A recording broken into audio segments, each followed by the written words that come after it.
제가 지난주에 그 코끼리의 다른 부분을 만지는 맹인 이야기를 했습니다. 코끼리의 각 다른 부분을 만진 맹인들이 코끼리를 정의하기를 자신들이 만진 부분의 특징에 따라서 정의를 했잖아요. 근데 그 이야기가 사실은 불경에 나오는 거고, 그 이야기를 쓸 수 있는 사람은 코끼리라는 실체를 전체를 볼 수 있는 현각자, 석가처럼 깨달음을 입은 사람만이 그럴 수 있다는 이야기를 했습니다.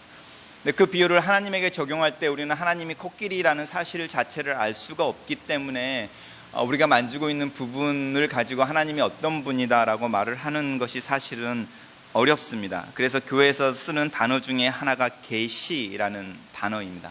계시라는 단어는 이렇게 커튼을 이렇게 걷어서 밖의 세상을 보여준다라는 뜻을 가지고 있습니다. 그래서 계시는 굉장히 수동적인데 하나님이 자신을 가리고 있는 커튼을 열어서 보여주고 있는 만큼만 볼 수 있습니다.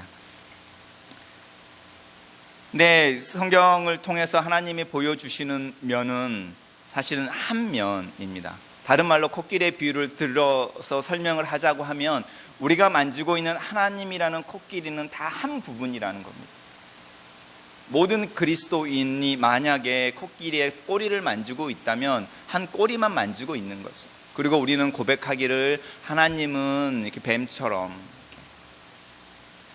가늘고 이렇게 구부러지며 부드럽고 움직이는 분입니다. 이렇게 말을 한다는 겁니다. 그게 계시의 문제이고 또 우리가 하나님을 고백할 때의 문제입니다. 그래서 우리가 가지고 있는 하나님을 믿는다고 말할 때의 텐션은 우리는 코끼리라는 전체의 실체를 알고 싶어하는 욕구가 있는데 우리가 눈을 감고 있어서 그 만지도록 허용되어지는 부분만을 만질 수밖에 없으니 우리가 이해하고 알고 있는 하나님은 부분적일 뿐만 아니라 그 부분에 근거해서만 하나님을 예배할 수 있다는 긴장감이 저희 안에 있습니다. 그러면 다른 질문은요, 그러면 하나님이 당신을 만지도록 허용해 주시는 부분은 과연 무엇인가? 예를 들어서 몸이 되게 좋은 이렇게 아이돌이나 젊은 친구가 와서 자기 몸매를 자랑하려고 할 때 모든 걸 보여주지 않잖아요. 딱 한 군데만 계속 보여주잖아요. 이렇게 배에 있는 근육을 보여주고 싶어 하면 그 부분만을 보여주는 거죠. 하나님이 우리로 하여금 하나님을 보게 하고 알게 하고 느끼게 하는 부분이 한 부분이라면, 그리고 한 부분으로 고정되어 있다면 그 부분이 무엇인가, 그리고 그 부분을 아는 것이 어쩌면 하나님을 아는 것일 수도 있다는 겁니다. 왜냐하면 하나님은 그 부분을 우리가 알길 원하시니까. 우리가 읽은 요나서 이제 마지막인데요, 요나서 마지막 부분에서 하나님이 동일하게 요나와 씨름하면서 요나에게 보여주시는 자신의 모습, 요나로 하여금 만져봐 이렇게 보여주는 당신의 몸의 한 부분이 있는 거죠. 오늘 읽은 본문에서 하나님이 요나가 이렇게 니느웨 성 동편에 서 있는 거죠. 우리가 지난주에 봤던 것처럼 요나가 하나님에게 컴플레인하기를 하나님, 내가 그럴 줄 알았습니다 라는 거였잖아요. 내가 왜 하나님의 말씀을 따라 니느웨로 오지 않고 다시스로 도망갔는지 아십니까? 내가 이미 말했잖아요. 이스라엘에서 나를 부르셨을 때에 하나님이 나를 불러서 니느웨로 가서 니느웨가 40일 후에 멸망할 거다라는 메시지를 전달하라고 저를 부르셨는데 나는 하나님이 어떤 분인지 이미 알고 있어서 그 명령을 따르기 너무 싫었어요. 하나님은 사랑이죠.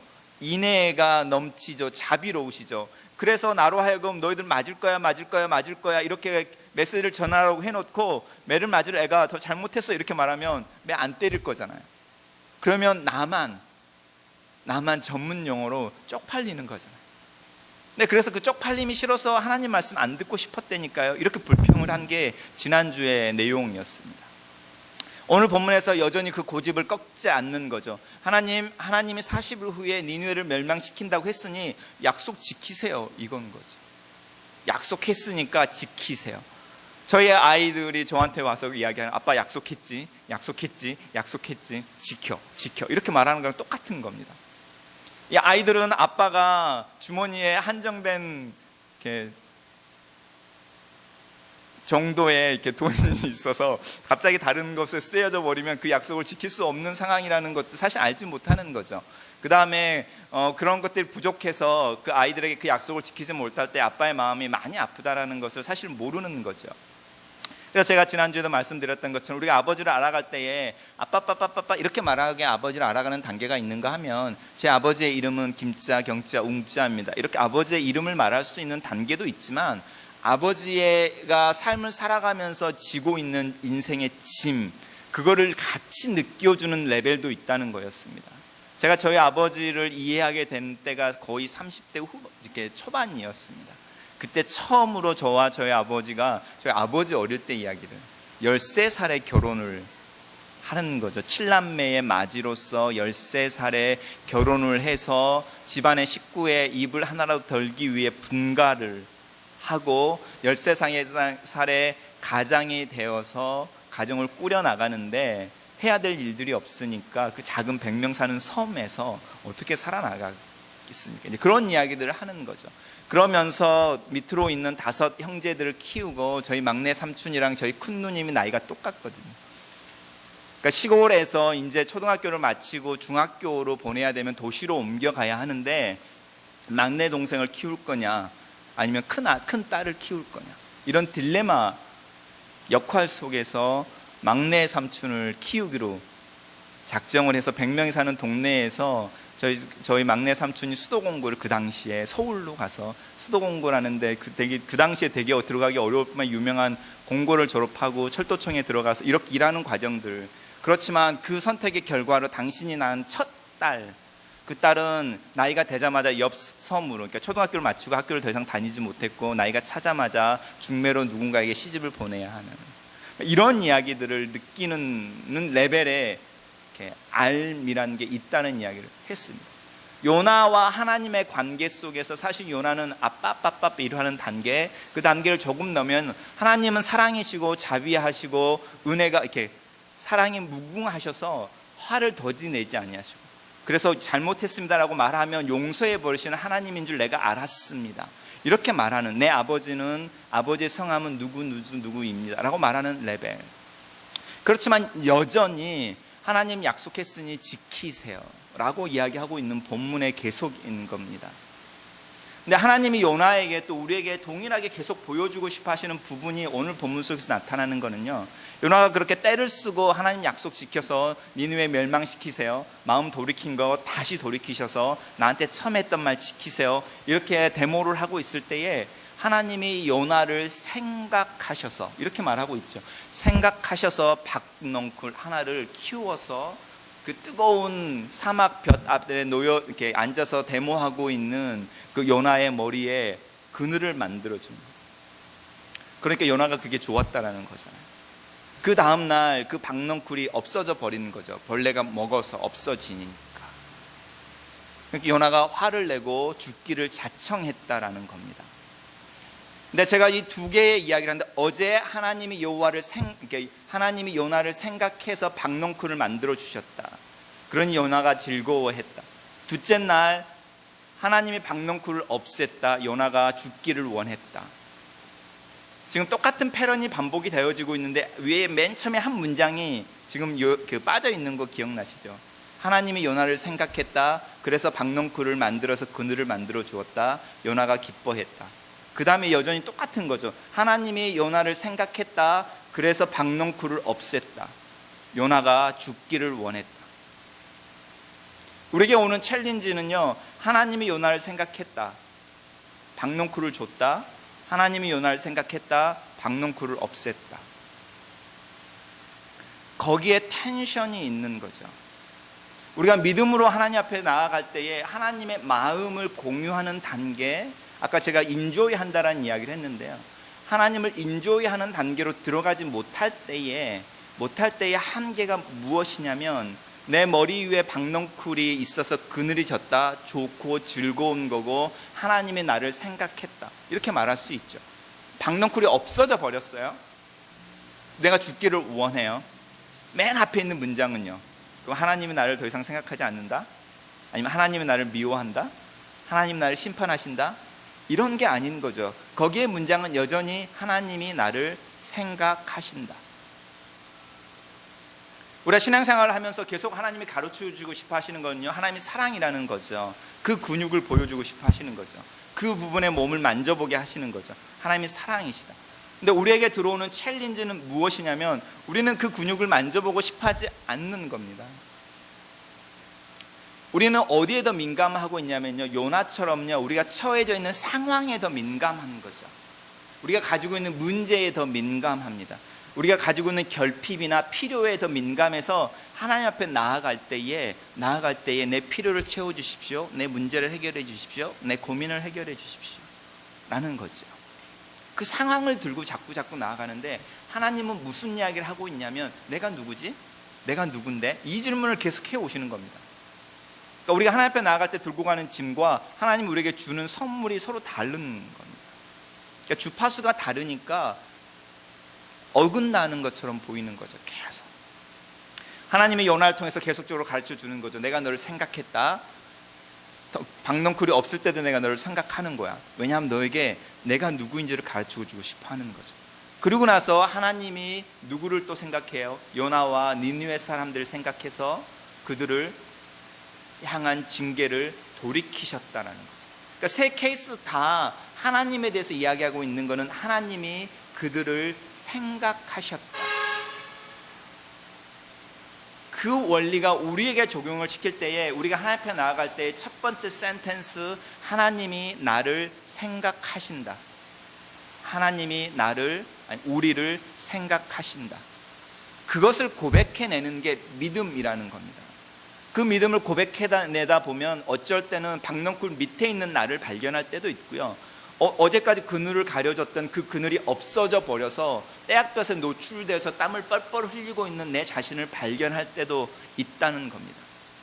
때로는 지난주에 말했던 것처럼 다윗에게 바세바사의 첫째 아들을 데려가는 상황이 생길 수도 있지만 니느웨의 케이스처럼 회개했더니 하나님이 징계를 바꾸시는 케이스도 생긴다는 겁니다. 근데 그런 상황들은 계속 변해가는데 변하지 않게 그 상황들을 꿰뚫어주는 구슬의 실과 같은 게 하나가 있는데 하나님이 나를 생각하신다. 하나님이 그거를 보여주고 싶어 하는 거죠. 내가 케어한다. I care 한다는 거죠. 너를 그리고 우리를 케어한다는 겁니다. 그것을 믿는 것이 믿음이라는 겁니다. 어느 날 예수님이 이방 땅을 돌고 있을 때 이방 여인이 하나가 나타나서 내 딸이 귀신 들렸사오니 귀신을 내 딸에게서 쫓아내어 주십시오 라고 말을 했더니 예수님이 거절했어요. 그랬더니 그 이방 여인이 말하기를 주인의 자녀들의 상 밑에 있는 그 개도 그 상 밑으로 떨어져 있는 음식을 주워 먹습니다. 이런 이야기를 합니다. 그러니까 예수님이 네가 그렇게 말을 해서 네 딸이 나았다 이런 이야기를 하는 겁니다. 첫 번째, 이 이방 여인이 예수님에 들고 나오는 건 상황인 거죠. 상황, 내가 이런 상황입니다. 당신은 능력이 있으니 해결해 주실 수 있습니다. 이렇게 상황에 포커스를 맞추고 있는데, 두 번째에 그 이방 여인이 예수님이 노라고 말하는 그 노의 의미를 깨닫고 다시 들고 나올 때는 뭐라고 말하냐면, 그렇지만 하나님은 그 자녀들의 밑에 있는 개들까지도 먹이시는 분입니다. 하나님의 사랑과 인자가 넘치셔서 자녀들 상을 넘치고 나서 밑으로 넘칠 만큼 많으시고, 그 넘치는 사랑과 은혜를 내가 나랑 전혀 상관이 없는, 당신과 당신의 백성들과 전혀 상관이 없는 이방 여인이지만 나에게도 올 수 있을 만합니다. 이렇게 말하는 겁니다. 그러니까 하나님이 누구이신지에 대해. 우리가 왜 백부장 고넬료의 믿음을 예수님이 이런 믿음을 본 적이 없다라고 말을 하는가 하냐면, 자기의 하인이 병들어져 있던 이 상황에 대한 이야기를 하고 있는 것이 아니라 그 하인을 멀리서도 말 한마디로 고쳐낼 수 있는 예수님, 그 상황에 대해서 내 마음을 알고 그거에 대해서 케어해 주시는 분이라는 것을 이야기하고 있는 거죠. 그 믿음에 대한 이야기를 하는 겁니다. 그러니까 우리가 하나님 앞에 나아갔을 때에 하나님이 당신을 알도록, 당신을 믿도록 보여주는 한 만큼 그분을 이해할 수 있는데, 그거는 예수를 그리스도로 고백하는 모든 사람들이 동일하게 경험하는 경험이라는 겁니다. 제가 처음 하나님의 음성을 듣는 훈련을 할 때에, 하나님의 음성을 듣기 위해 귀를 기울였을 때에 처음 음성이 세미하게 마음속에 떠오르는 생각처럼 내가 너를 사랑한다 라는 거였거든요. 그게 뭐 거대한 천둥처럼 들려오는 것도 아니고요. 그냥 이렇게 내가 문득문득 생각하잖아. 오늘 내일 뭐 하지? 이렇게 생각하는 거랑 똑같은 현상이었습니다. 그래서 이 소리가 내가 듣고 싶어하는 소리, 또 내가 맨날 이렇게 내가 자신에게 하고 싶은 소리일 수도 있고요. 내 내면에서 흘러나오는 소리일 수도 있다는 생각이 들었습니다. 근데 잠잠히 그 생각을 가지고 이제 계속 이렇게 그 리플렉션을 하는데요. 저 안에 드는 질문이 무슨 질문이었냐면, 경웅아, 네가 20몇 년, 30년을 살도록 거울을 한 번이라도 보면서 아, 내가 너를 사랑해, 이렇게 말해본 적이 있니? 네가 그 정도의 자기 애가 넘치는 아이였니? 한 번도 제가 제 자신을 향해서 그런 말을 해보지 않았거든요. 그러면서 제 안에 믿음으로요, 내가 너를 사랑한다 라고, 내가 하나님의 음성을 듣기를 원합니다, 하나님 나에게 이렇게 말씀해 주십시오 라고 말하면서 하나님의 음성을 듣기 위해 기다렸던 그 침묵의 순간에 내 마음속에 떠올랐던 작은 한마디의 말, 생각, 그것이 주님으로부터 온 것이다 라고 믿는 거죠. 어느 날 제가 전화를 받았는데, 제가 지도했던 청년부의 한 자매가 저에게 전화를 해서 자기가 한국에서 되게 유명한 그 찬양 집회에 갔는데 갑자기 찬양 집회 중에 자기 몸이 막 흔들리고요, 막 흔들리고 경련을 하고 막 이렇게 떨고 막 이랬다는 거예요. 이게 뭐냐? 내 안에 무슨 문제가 생긴 거냐? 아니면 내가 너무 그 분위기에 도취해서 내 브레인에 문제가 생긴 거냐? 아니면 뭐 하나님이 주시는 거냐? 사탄이 이런 이야기를 하더라고요. 그래서 제가 그 자매에게 이야기를 해주기를, 너가 믿는 하나님이 어떤 분이시니? 네가 경험한 그 몸에 나타난 현상 말고 네가 아버지라고 부르고 거기서 예배했던 그 하나님이 어떤 분이시니? 그 하나님이 사랑이고 너를 케어하는 분이라면 그 상황, 그리고 네가 경험했던 그 이상한 느낌과 네 몸의 움직임, 그것이 너를 쉐임하게 하거나 너를 뭐 위험하게 하거나 사단의 어떤 걸로 가게 하는 그런 거였겠니?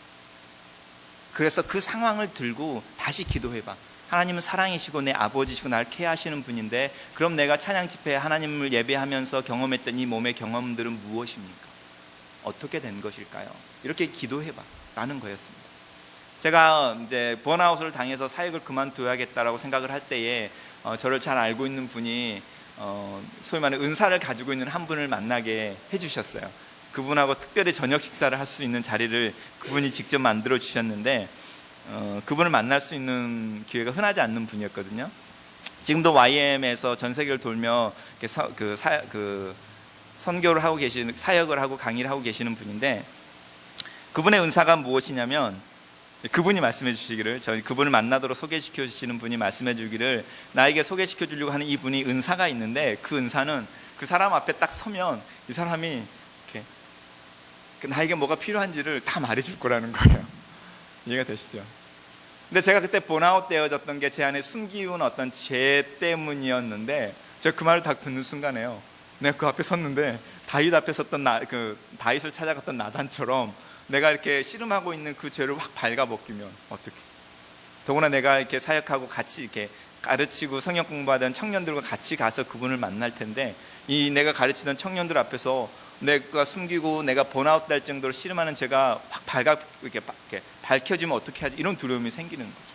근데 안 만나겠다고 그랬어요, 그 사람을, 그분을. 근데 이제 그러고 나서 다시 저는 이제 약간 이렇게 리플렉션을 많이 하는 스타일인데, 그러면서 드는 생각이요, 만약에 그 죄가 밝혀졌다고 생각해봐. 네가 지도하고 있는 청년들 앞에서 하나님 너를 소위 말하는 쪽주고 창피하고 수치스럽게 하기 위해서일까? 너가 믿는 하나님이 너를 그렇게 부끄럽게 하고 발가벗겨서 이렇게 대중들 앞에 시장 한복판에 매달아 버리는 분이야? 만약에 하나님이 정말 그렇게 했다 쳐, 그러면 그게 정말 너를 수치스럽게 만드는 걸까? 아니면 하나님이 너를 생각하셨어, 그래서 그렇게 벌가벗겨지게 하는 걸까?